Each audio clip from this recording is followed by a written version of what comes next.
And we start with labour matters because unions and employers in the steel sector are back at the Metal and Engineering Industries Bargaining Council for a round of talks for 2024. Workers affiliated to NUMSA and the NUM want a cost of living wage increase of around 7%, coupled with non-financial benefits for the workers.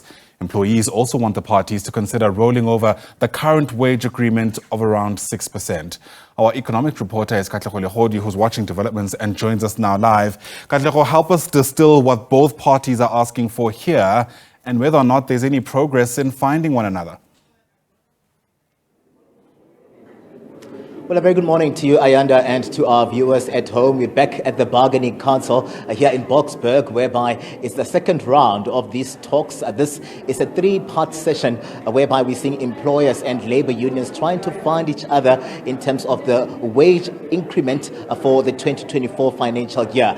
This is a process that started even as early as this year in January, whereby we've seen STIFSA as the employer organization representing about 18 of these employers are just basically gathering the unions on a pre-bargaining session. The pre-bargaining session has culminated to where you find us here, whereby today we're looking at them just more or less coming back onto the bargaining table with a mandate from their workers in terms of, or the employers, in terms of what is on the table here. What we know is that the employer is looking at ensuring that the current 6% wage increment that was reached in 2021 is rolled over to the coming 3 years, taking into consideration the economy that has not done well for the steel sector. This is a sector, Ayanda, a 900 billion rand sector that is employing thousands of workers. It has had to over the time, whether the storms are coupled or more or less attributed to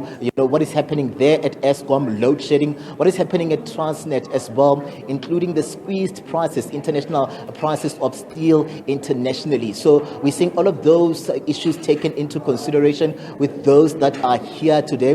We have unions, the NUM, we have NUMSA, Solidarity, those that are organizing in the sector, looking to ensure that they push for an above-inflation wage offer or a cost of living adjustment wage offer for their workers. NUMSA, for instance, is calling for 7% and a 2 billion rand housing fund set up for the workers. On the other hand, the NUM is calling here, Ayanda, for about 25 rand in increases, saying that they are moving away from the percentages because over time their workers have not gotten the best out of the percentages reached here. They want a realistic offer of 25 rand put to the table here so that the workers can really more or less get the best out of this economy. So we're seeing both of these parties approaching these wage negotiations here on a frank talk around an industry that has not done well for some time. So the workers are looking for the employees, on the other hand, to more or less adjust or bring about their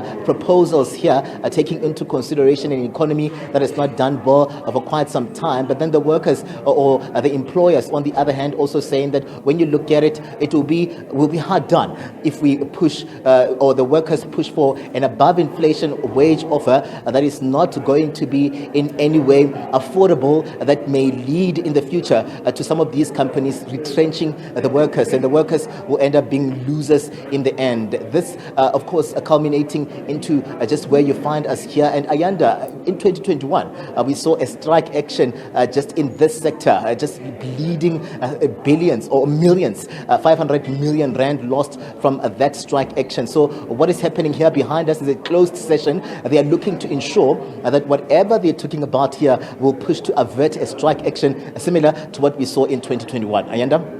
Yeah, and we certainly hope we don't see a repeat of that. Katlego, Legodi, live to us there from the Bargaining Council in Boksburg. Thanks very much indeed. A story we'll certainly keep watching for you as it continues to unfold.